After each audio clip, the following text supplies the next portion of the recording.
the brink of kicking off this campaign that is called Equal Voices for America's Family. It's about crafting together the solutions to our most pressing problems, and then figure out how we're going to push those ideas forward.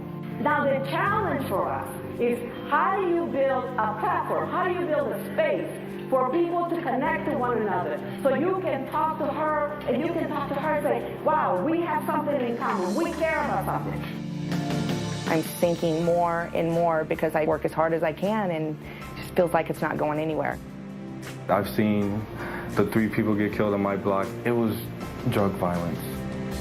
Families are getting desperate because they can't provide for their children. We want change, we want justice, and we want fairness, and we want equality.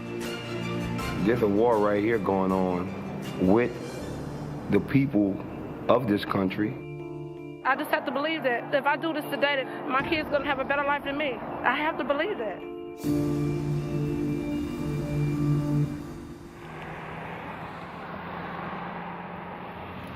California's Central Valley is the richest and most productive agricultural county in the country. Yet Fresno has one of the highest rates of concentrated poverty in the nation, an unemployment rate of 16%, and home foreclosures that are among the highest in the U.S.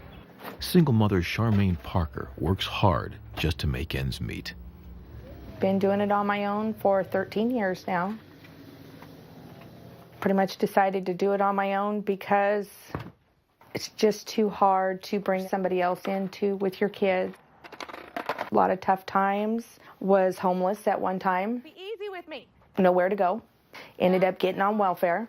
Turn around, and there was a very kind gentleman that took us in, and he gave us this place to live, and he gave it to us for free until I got my first welfare check.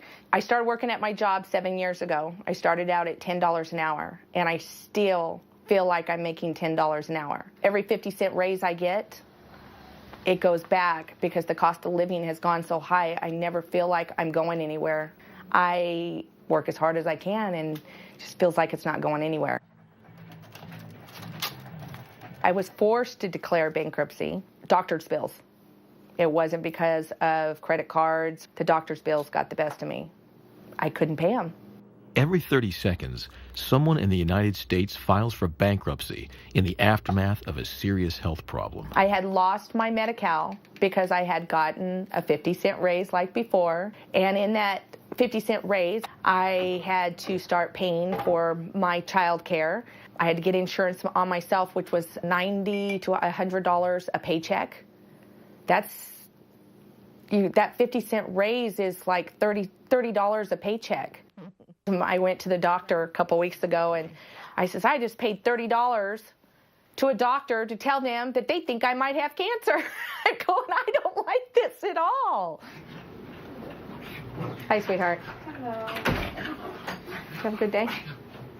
I'm tired.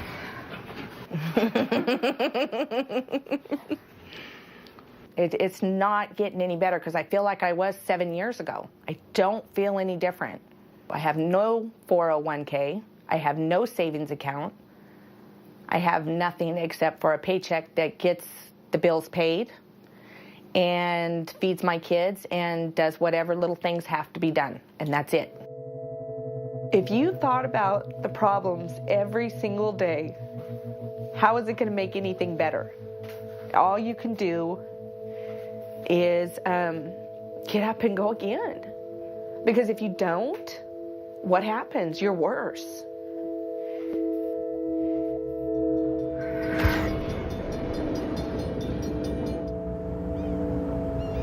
Hurricane Katrina was the first major disaster to expose the widening gap between the rich and the poor.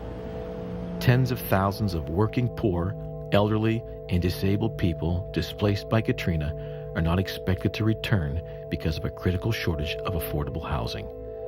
The number of homeless people has doubled since Katrina. Many live in tent cities beneath the I-10 interstate.